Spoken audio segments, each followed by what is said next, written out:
Welcome to Session 3, Drawing and Sketch Techniques, Topics in Planting Design. Our objectives are to review the planting design models and relate them to drawing and sketch techniques.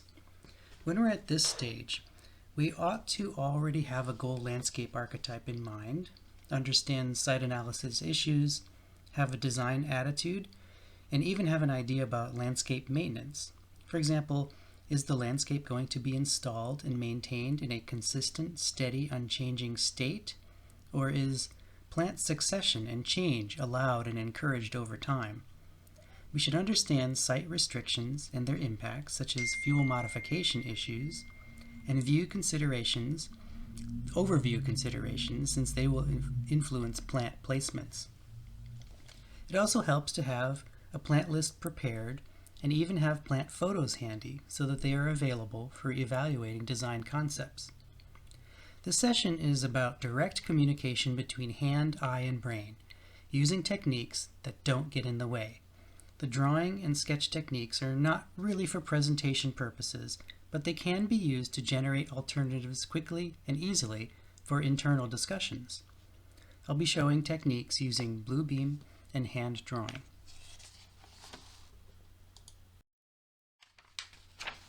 If we remember back to Session 1, we looked at a continuum of planting design models from the more traditional to the more natural, from monocultural blocks, mixed borders, drifts, matrix, to the designed plant community, and we associated plant functional locational terms such as foreground, middle ground, background, etc.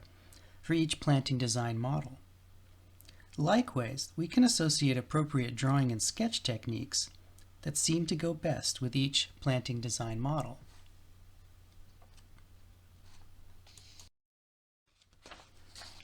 We'll look at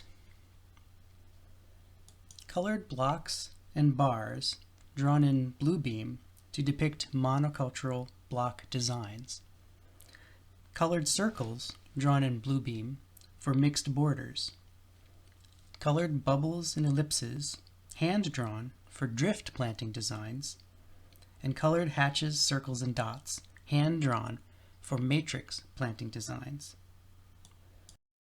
A few more layers, you can get to the designed plant community, which you'll look at a little bit later.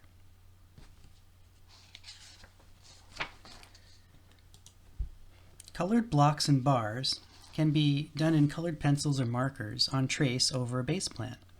It's a very quick way to look at plant relationships in smaller planting areas having simple shapes and not too many layers. Use one color per plant with appropriate colors. I like to choose a flower color or some sort of leaf color that mimics the overall tone and color of a plant. This method works pretty well using Bluebeam when the shapes and layers are simple. When there are mixed borders associated within wider or deeper block plantings, Bluebeam can also be used. Colored bubbles and ellipses are used over larger areas like slopes.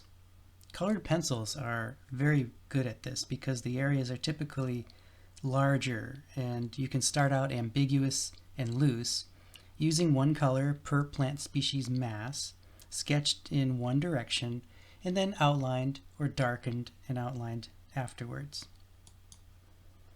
Sketchy hatches, dots, and circles. These are also done best with colored pencil. This is good for landscapes with complex plant list categories, and with more than one species growing together. You can assign one plant per color, vary the symbols, and keep it sketchy and ambiguous at first. And, by the way, you can use this method to depict the 4 vertical layers of the designed plant communities model. And finally, granular materials, actual things like legumes, beads, beans, rice, etc., can be used for visualizing random arrangements of plants as they might occur in nature. Physically scattering materials simulates seeds dispersed by the wind or dropped by birds or deposited by water systems. Many different materials can be used, dry beans, grains, and seeds, for example, But one issue here is that the need to transfer design ideas to the screen via photos or scans or tracing to transfer them. So there are some extra steps required in exchange for a sense of authentic randomness. Let's start with colored blocks and bars. Colored bars are perfect for the common areas of a residential project like Rancho Mission Viejo, where the landscape areas are generally simple shapes with only a few layers. In fact, the RMV Landscape Design Guidelines booklet uses this technique sort of in its graphic examples. It's perfect for the monocultural blocks planting design model.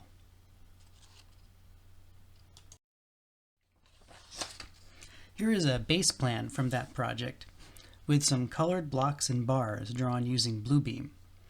It is traditional and effective to use colored pencils or markers on trace paper over a plan graphic. How many times have I carefully hand-drawn a colored bar, shrub, and ground cover master plan on a big piece of vellum trace only to make a mistake close to the end that the blender can't fix and have to do the whole thing over.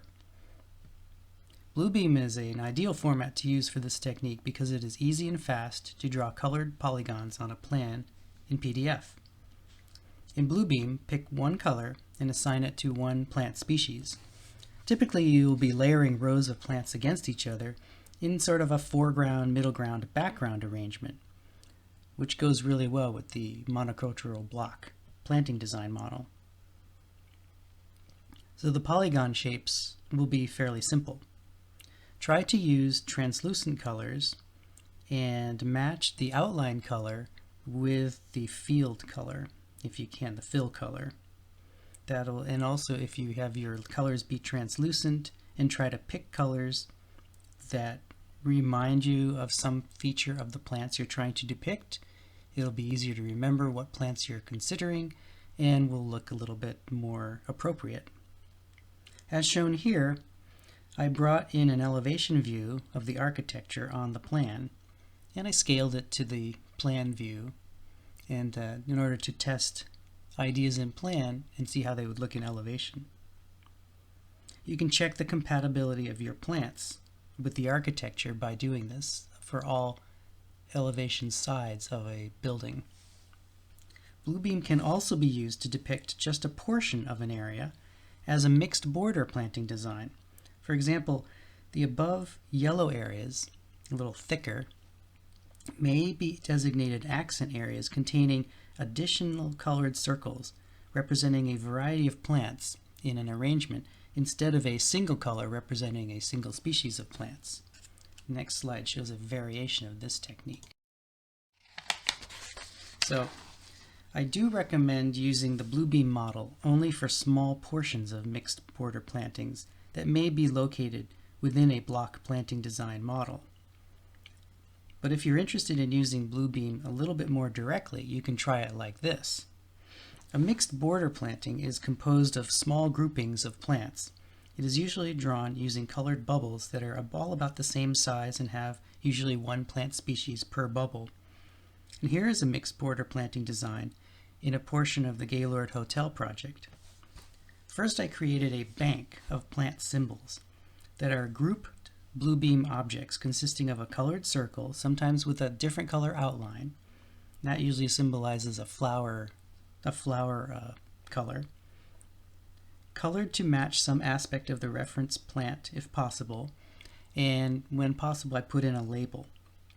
And for the labels I usually use the three-letter genus species method described in session 2 because it's easy to see and read, and it's very small and very convenient. I will locate the symbols in groupings the same way I would draw bubbles on trace using pencils. But instead of actually drawing bubbles, I just copy the desired symbol and try to get into the rhythm of drawing with the paste command in Bluebeam. I like the directness of this method and the scaled quality of the result, and the fact that once it's finished, it's finished. You don't have to do something else with it in order to make it more communicatable. One issue of this method, though, is with the addition of too many grouped object symbols, it is possible that a plan could potentially start to make the file size large enough so as to be cumbersome and sluggish.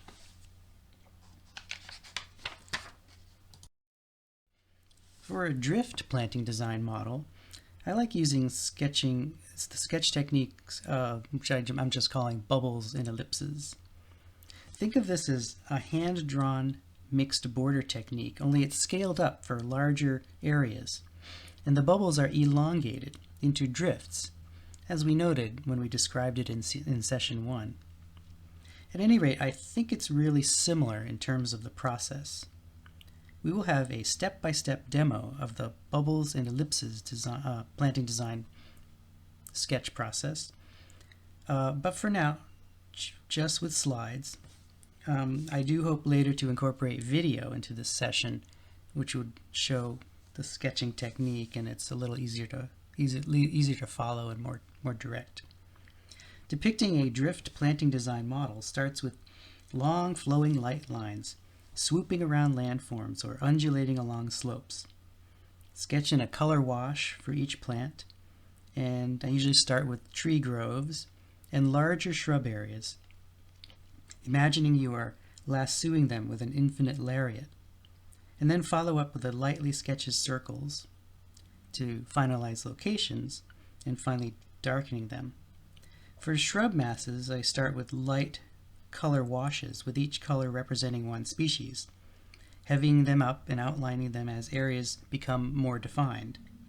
Do several of these overlays on trace until you find one that you like the best. So let's go through this step by step.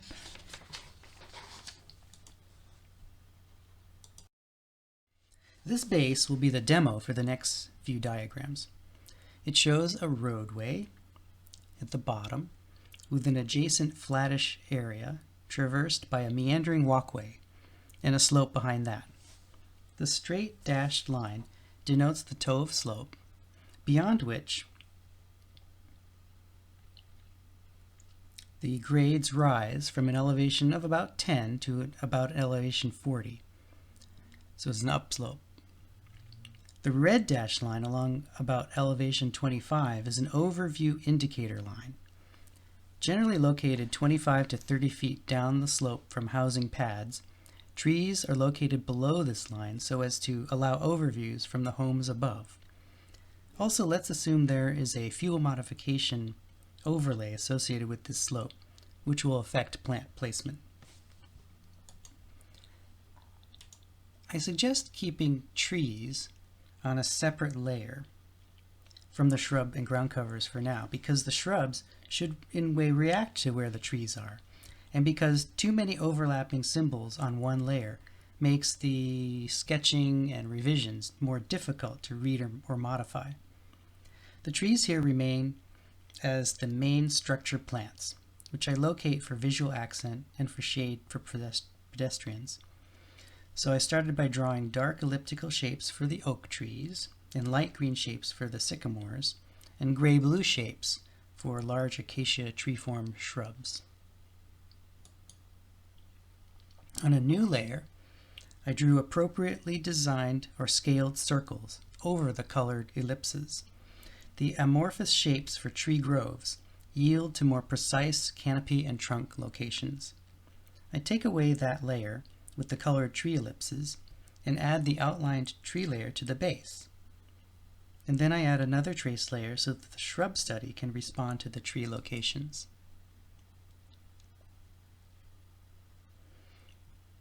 On a new trace layer, sketch in long flowing ellipse lines, which you then fill in with shrub color, one color for each shrub species.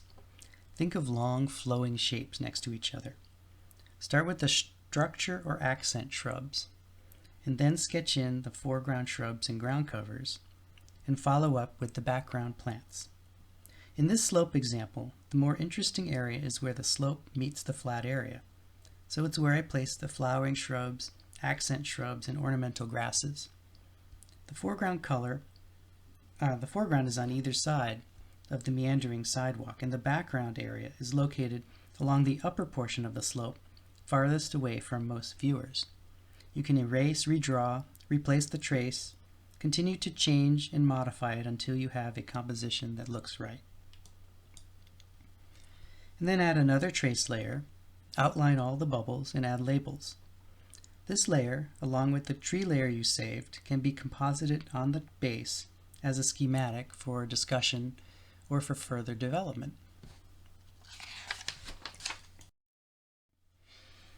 The Sketchy Hatches Circles and Dots method is great for a matrix planting model whereby there are multiple species within the same planting area, and where there is a background matrix of species in some areas over which accent and structure shrubs or plants are located.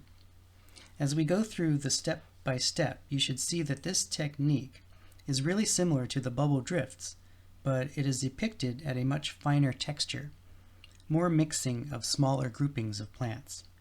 It also introduces vertical layering of plants by interspersing some plants within or over lower layers.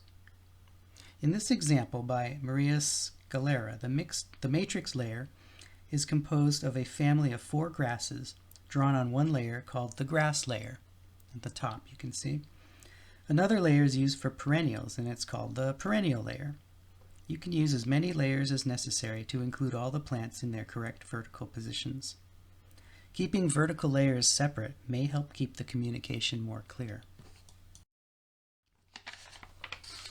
We use the same base as we did in the last exercise. Here I've chosen to use a similar grouping of trees. Add a new layer and sketch in the large structure shrubs. There they are. In this example, we mentioned a fuel modification concern, so our large shrub groupings are following groups of 3s away from trees as a rule. A common requirement in more recent years, whereby potential ladder load shrubs, usually larger ones, are kept out from under tree canopies and usually at a minimum distance from the canopies. So start out with short, soft lines all going in the same direction. Be tentative. These are light, quick, preliminary notations. Have an idea about what kind of plants you are placing. You know, big acacias or toyons or rusovatas or things like that. But you don't need to know the precise species yet. Go back over and press harder as you determine which locations seem right. Next, hatch in additional structure shrubs and some medium flowering shrubs or ornamental grasses. The blue and orange hatches are these plant groupings. And speaking of the toe of slope as being the most interesting visual portion, notice I'm not putting larger shrubs right at the toe of slope. You really don't want to put any plants right at the toe of slope. It should be a little bit above or a little bit below, just to keep it from being over irrigated.